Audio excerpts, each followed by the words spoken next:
7 something in the morning. About to hit the elevator and eat breakfast. Breakfast ends at 8, so I have like 20 minutes to eat before it is time. And then we're heading to University of Western Cape. Yeah. Last night was interesting. I got about 3 hours of sleep. So I'm praying for some really good coffee and yeah. This is elevator area of the hotel. Good morning. Good morning. The 23rd of May 2018. So there's an African proverb. Every morning a lion wakes up and he knows that he needs to be the fastest lion in order for him to survive.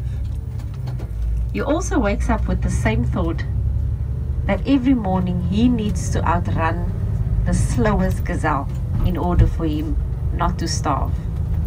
Whether you are a lion or whether you are a gazelle, just make sure that when you wake up in the morning, you start running. Amen. Did you sleep well? The little nap that I did. African sun, African sky, Tofi is bright out and bushy-tailed as well. And we're making our way to University of the Western Cape.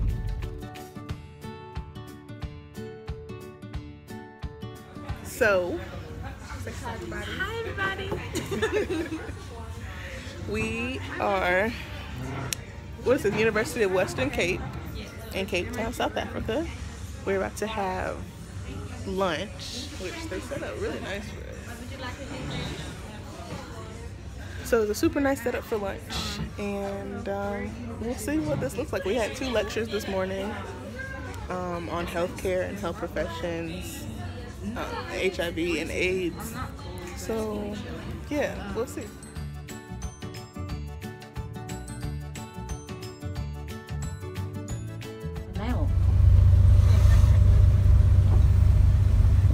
So if you have more tools, you'll have more problems. But if you only have a hammer as a tool, then you only will see a nail as a problem. I want to read you something that I read this morning, and it must be something that you're well familiar with. It comes from the great Martin Luther King, and it says the foundation of education is to teach one to think intensely and to think critically. Intelligence plus character, that is the goal of true education. So that comes from the great Martin Luther King. And then I need to read you something that our great Nelson, the late Nelson Mandela said. And then I'll tell you a little story. And Nelson Mandela was all about education. It was very important for him as well. And he said, and I quote,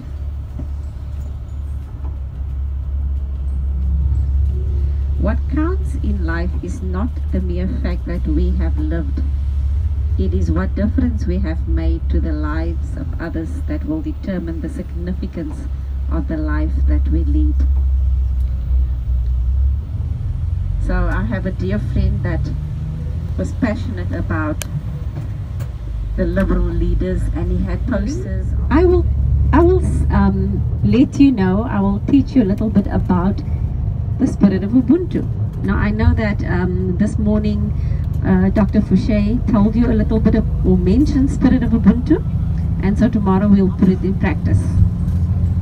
You never told us about the twisting of the arm. About the? About, you said something about a treat. Did you say a treat? Yeah, that's a surprise for good behavior. Surprise. Okay. The biggest problem I have with this group is you are way too clever and you listen too well. That's my challenge I have with you. I usually have school groups, they don't pay attention to a word I say, and now I have this. This is like punishment. So I have to watch what I say each time. But I must tell you a nice story. So you're in the medical field, in the medical profession, and there was an interesting doctor that practiced in the 1800s. And this doctor was born in 1795. So we are back from day 2 here. We went to a nursing ward in the pediatric hospital. And if you can hear that, it's because the window's open. And now we're headed to the mall. So I'm going to try my best not to do a bunch of damage. But if you know me, you know that shopping is my weakness. So that is what I'm doing. But yeah, it's been real. I'm going to come recap a little bit later. But yeah, let's see the mall. And so that's why that's just 2 reasons why we have. Oh, you do? So, you see, Africa unite. So let's do this exercise. We're going to Groote Schuur Hospital again. Groote Schuur is a Afrikaans word that means a big barn. Now you have lots of barns in your country because you have lots of farmlands as well. So it means big barn.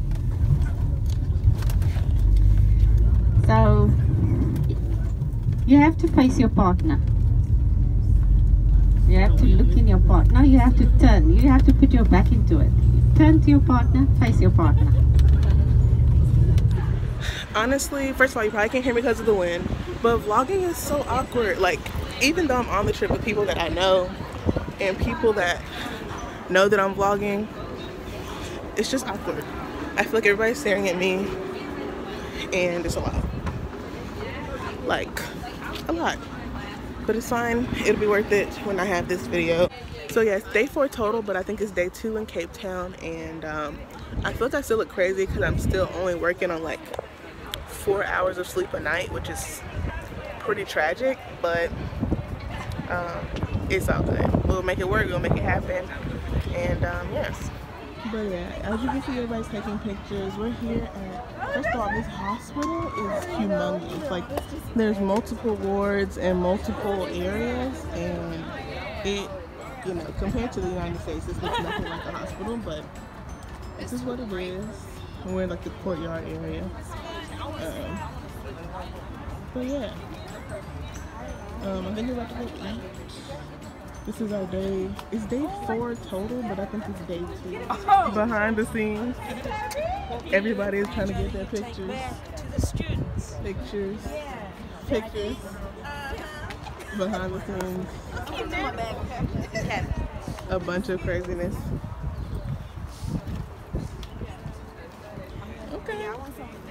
Say hey to my vlog, T. Hey. Got the camera out. I'm ready. Yep.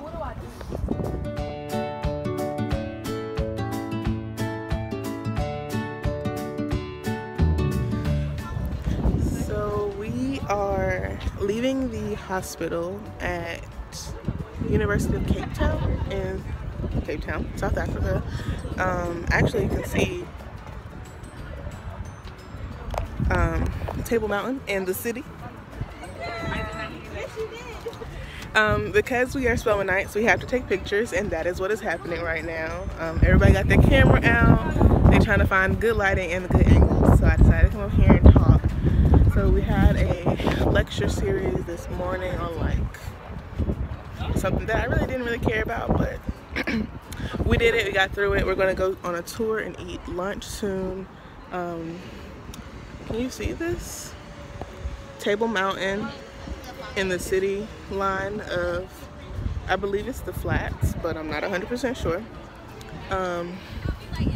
But yeah, so I need to go get some cute pictures. Follow my Instagram if you have a chance. And I'm gonna try to actually vlog because I've low-key been slacking because I've been telling you I've been doing stuff but haven't actually shown you the process of me doing it. So we'll see how that works. But yeah, so we're business casual right now, but it is all good. And yeah, I gotta go find a good picture spot that nobody else has. Yeah, that's it. Bye.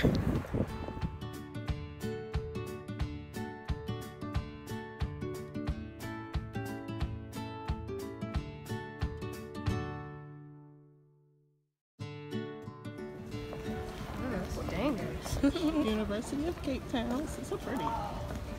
Hey. On the snap. Hey. This is so gorgeous.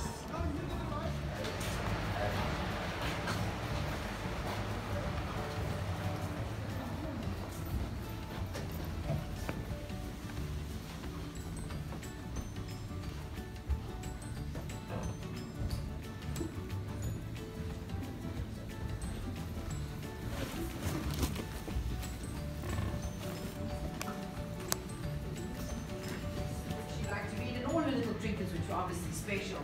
We have the pretty dresses on this side because her and her mum used to make dresses. Her mum was a professional dressmaker. The donor used to love designing dresses, and her mum used to use those designs.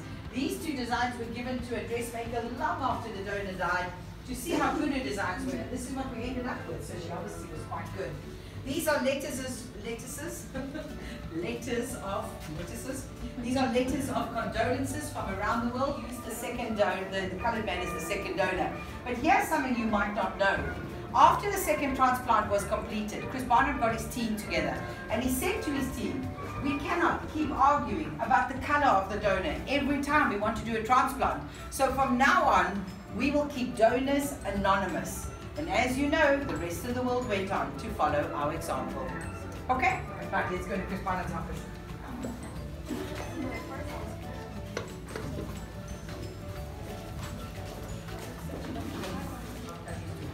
So we use silicone rubber.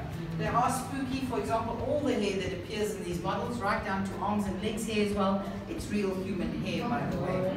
There's a lot of things, so don't have heart attacks as you walk from room to room. Now the ones in England, I don't know if you guys have ever been to Madame Tussauds, they're pretty spooky, those wax ones, but ours are more spooky because the wax ones don't move at all. Ours, on the other hand, are pretty moving.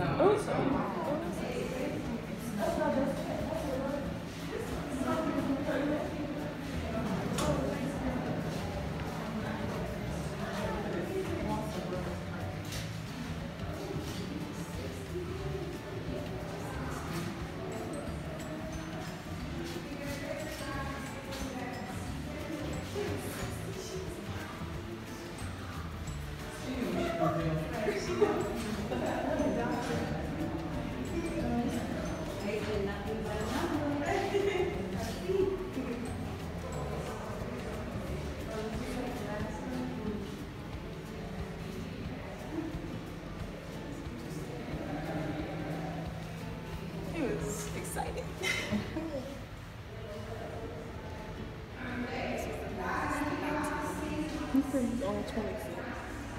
These are not rooms that we decorated for you. This is where history was made for our country. Now these operating rooms were built in 1938 when we built the hospital. They are incredibly old-fashioned. You can see this by the height of the ceiling because they were built before we had air conditioning. Guys, if you guys move up slightly, there will be one more seat for this lady over the corner. Are you okay? You sure? Okay, so the only way they could keep the rooms cool enough in the olden days was to build them high enough. The hot air would then move upwards and those extractors would then pull the hot air out of the room. But if you look at the design of the operating rooms, they were open and linked to each other. Now this is because this hospital has always been connected to the University of Cape Town as a training hospital. So this design...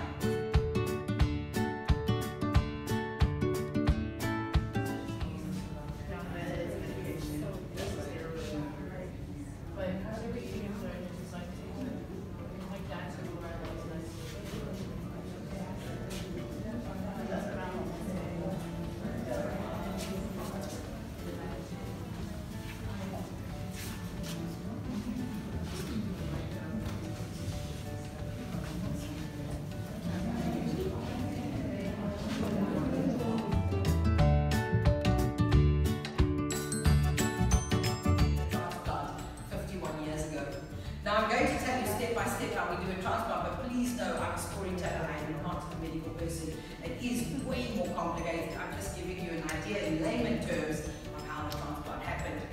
Okay, so the first thing we have to look at is the bottom left side of this board. You will see at exactly 1 a.m. this operation starts, the same as the operation next door.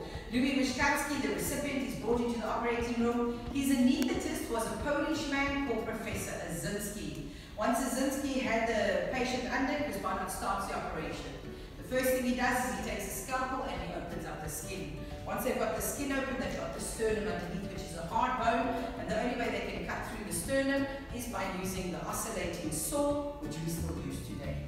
Now once they've cut through the sternum, they place a piece of equipment inside the sternum bone